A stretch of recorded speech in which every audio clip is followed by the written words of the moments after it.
Hello, welcome. If you're new here, welcome back. If you're returning, I'm Nat, I'm a horse witch, and today I wanted to talk about something that maybe people who are new to tarot struggle with. I know this is sometimes something that I struggle with, and I just wanted to make a video on it. I was driving yesterday, and most of my ideas hit when I'm driving.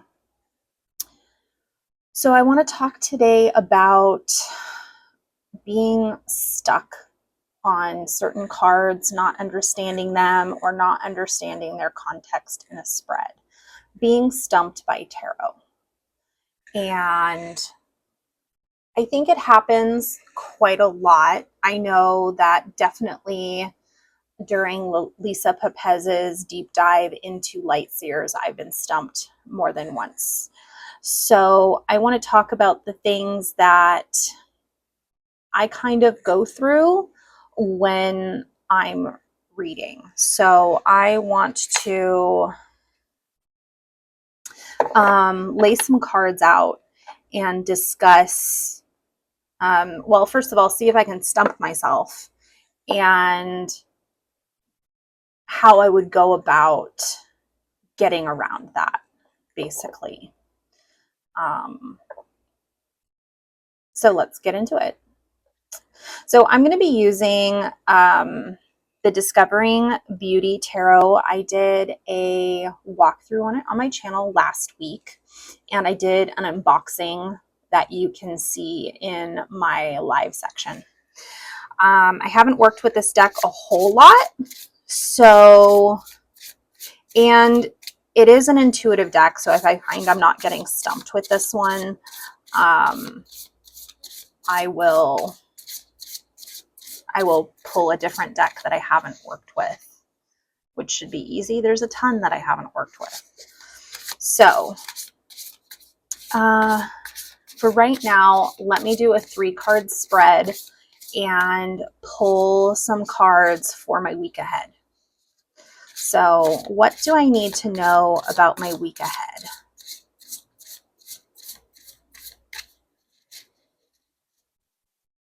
What do I need to know about my week ahead?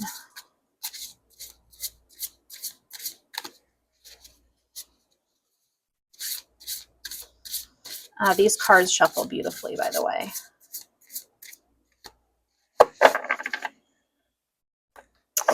And how I pull is I cut the deck and I lay my 3 cards.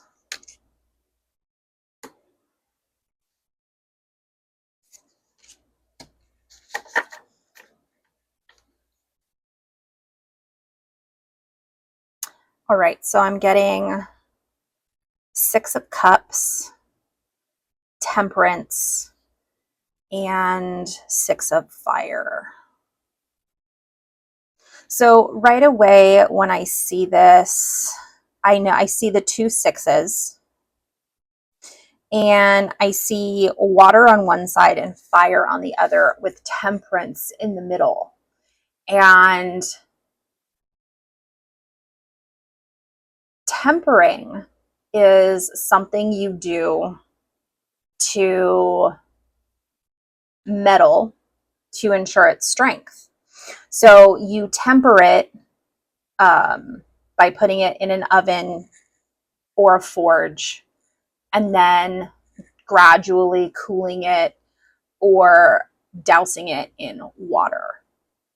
And so I'm getting that a lot. You have the 6 of Cups, which is really all about nostalgia. And you have the 6 of Fire, which is celebration.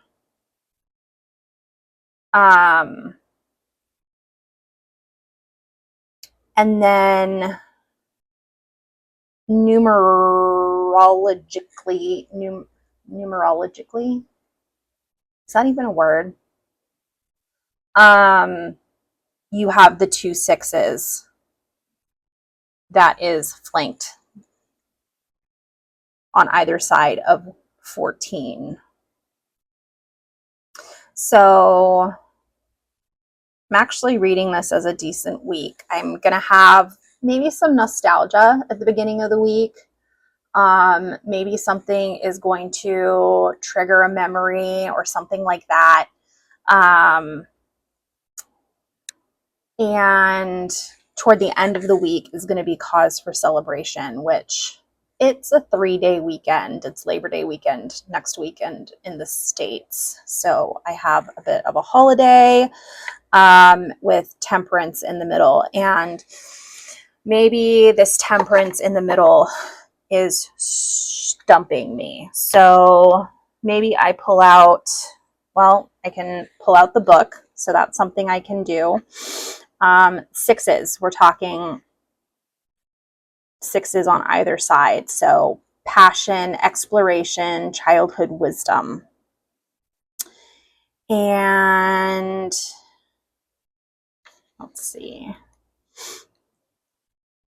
Our fire cards are going to be intuitive sparks, creativity, passion, and water being emotional, soul feelings, etc. And then our temperance card.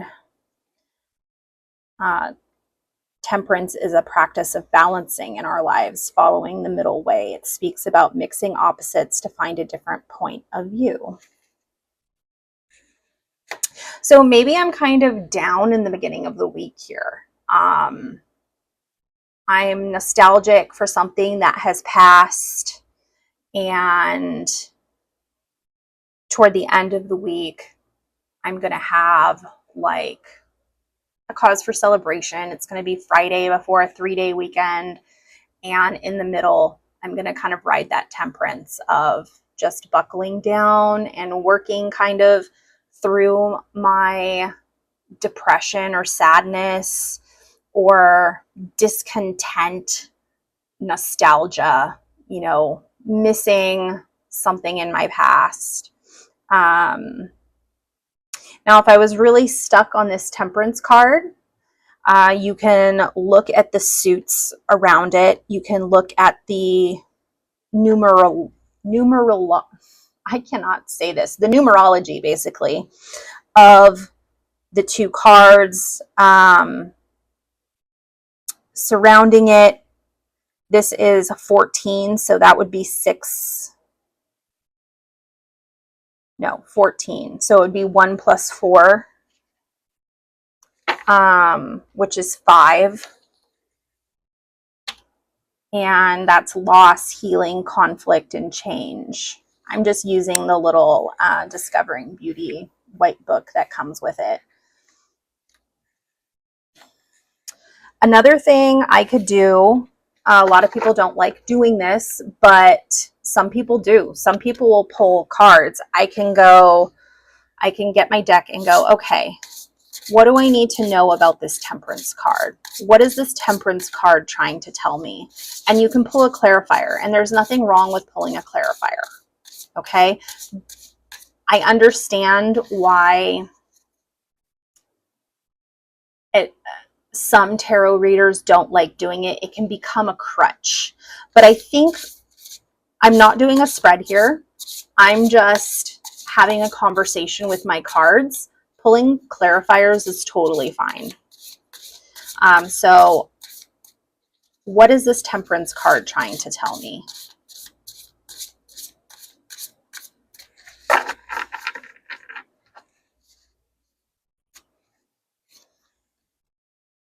And I get Spirit of Fire, which is King of Wands. And I suck at the court cards, so this genuinely has stumped me. Spirit Fire speaks of our ability to be leaders from a place of fiery knowing, inhabiting our inner leader, bringing clarity and allowing for authentic communication. She requires us to hold ourselves in high esteem, to believe that there is a place in this world for us. How can I step more fully into my power, advocating for myself, I am relentlessly confident and proudly leading my own life. So maybe this temperance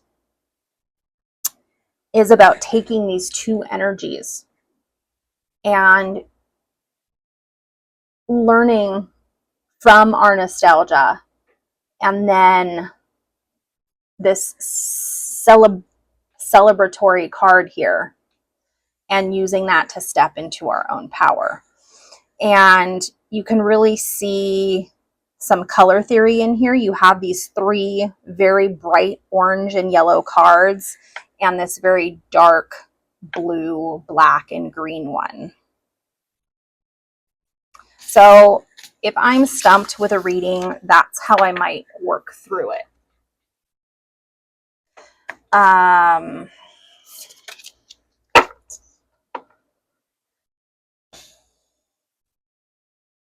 Another thing you can do if you pull a card of a spread that stumps you, and I did this with a spread in Chris Ann's the Tarot for Lightseers book. I was doing the spread on temperance, and I will post a picture of it because I ended up pulling two clarifiers because I had a total block. And editing Natalie will post a picture of that. I left that reading out for about 5 days, and I looked at it every day, and I've kind of come to terms with what I think it means, but it never fully really resonated with me, even though it felt like a very powerful reading.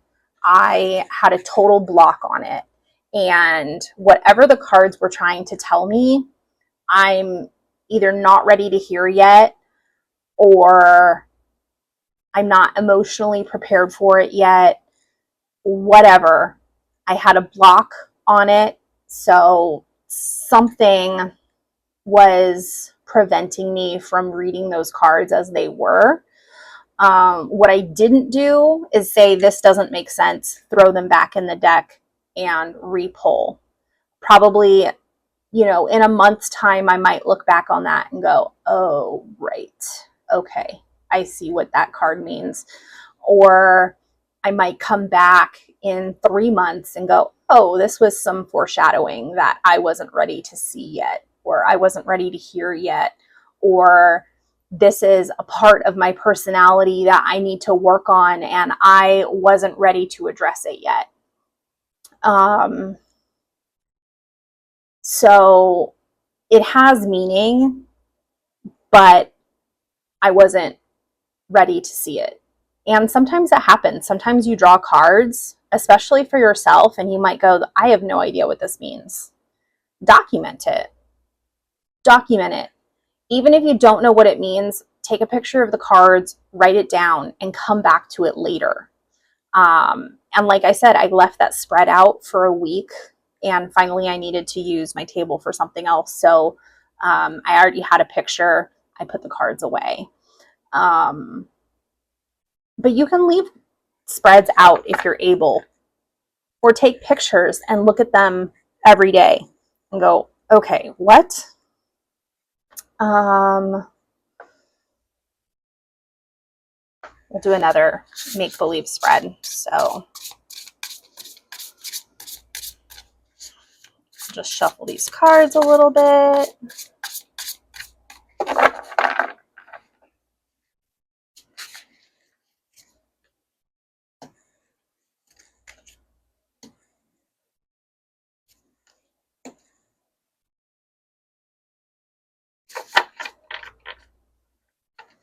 Okay.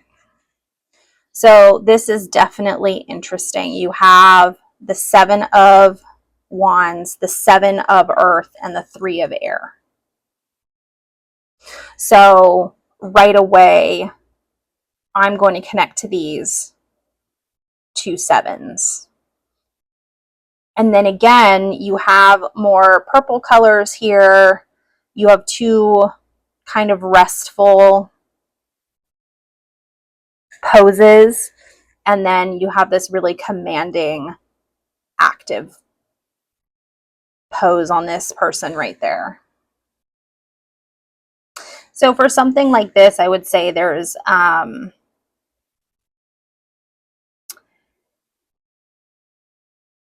a stand that needs to happen, right? You need to put up a fight, take a stand, stand your ground type of thing. And maybe you lose that battle, but it becomes, you lose the battle, but not the war. And you're kind of grieving that loss. It sucks. Like, you stood up for something you believed in, it didn't work out, and now you have to regroup. Is how I would read that. So there's lots of things you can do if you get stuck on a reading. And I would try different things. Pulling a clarifier card is something I think everyone should be free to do. I know a lot of people, especially if you're not working in a spread and you're just having a conversation with the cards, like, what's happening with this? What does this card mean? What are you trying to show me? And really drill it down. Working within spreads, I think maybe pulling a clarifier, you can come back. You can come back the next morning if you can leave your cards out and pull a clarifier at any point. You can always go to the guidebook. You can look into the numerology. You can look into the elements. You can look into the symbols in the cards. The Discovering Beauty Tarot doesn't have very many symbols in the cards. It's really, as opposed to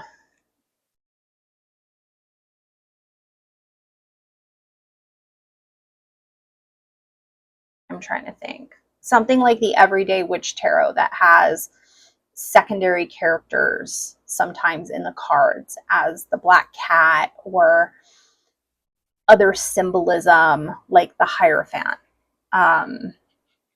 or the Empress, and sometimes the things that accompany them. I'm trying to see if there's a good example in this deck. No. Okay, so the symbolism here in the Death card, right? Like, here you see the skeleton, and in a cocoon, you can clearly see the wings of the butterfly are developing. So look at the symbolism in the card. This is a transformation.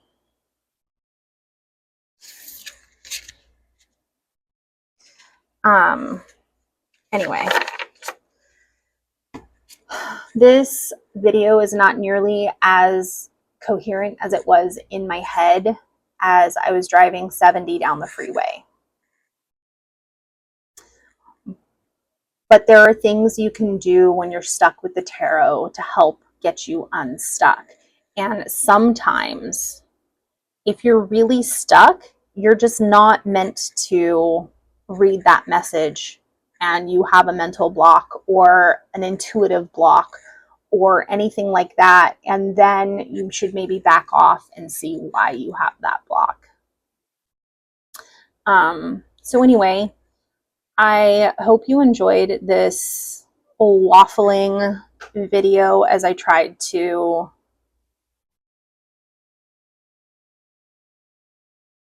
express how I work through tarot spread problems. And sometimes I still just don't get it. I look at the cards and I'm like, I have no idea what these mean. And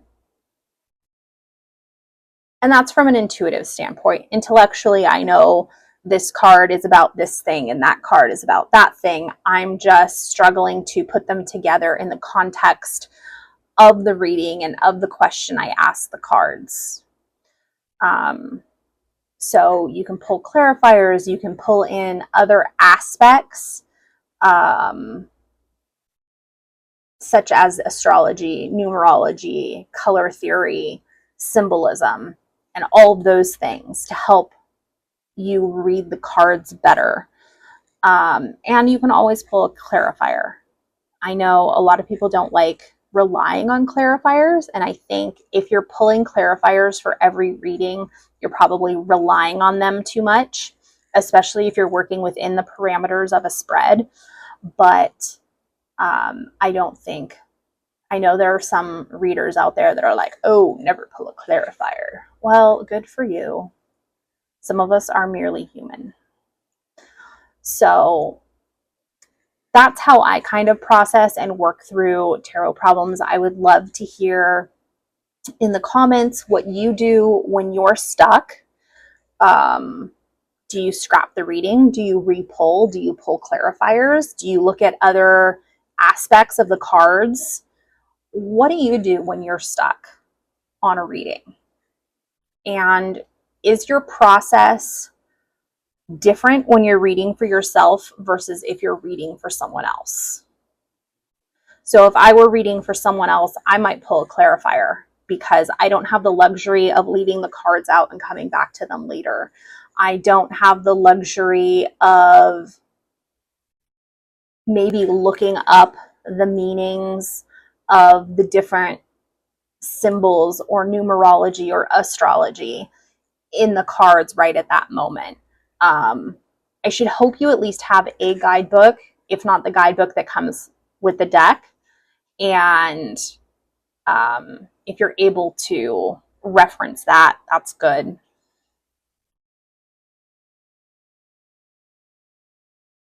I lost my train of thought. Anyway, yeah, tell me in the comments how you work around different tarot problems and if your workarounds are different when you're reading for yourself versus reading for someone else.